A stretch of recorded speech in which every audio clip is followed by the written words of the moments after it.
Today I'm making a new cake. I found a recipe for chocolate depression cake with chocolate frosting. I guess what makes this a depression cake is that it doesn't call for any eggs.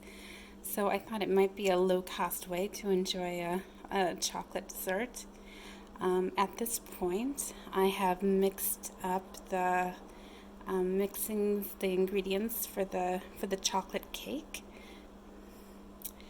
and it looks pretty creamy and delicious. For baking it, it says to preheat oven to 350, and that is what I am waiting for. It says to grease a 8 by 8 inch pan and then bake for 350. What I did is I greased up my cast iron pie pan. That usually works okay for cakes, so use what you have. And when the oven is completely heated, I'm gonna put this in the oven. The cake is fresh out of the oven and it's cooling. The directions in the directions say to let it cool before adding the frosting. And the first step to the frosting is to soften the butter.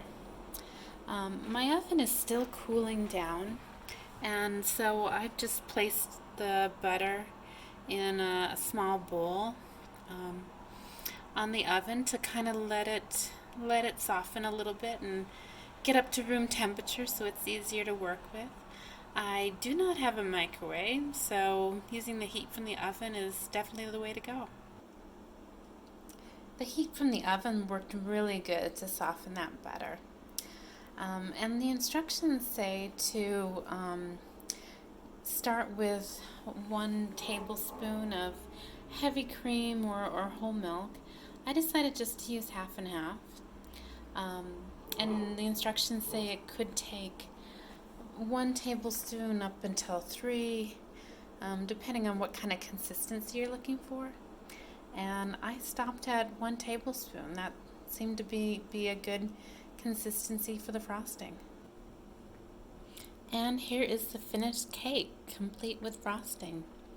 This recipe was really easy, and I will be sure and link it in the description below, and I think I will definitely make this recipe again.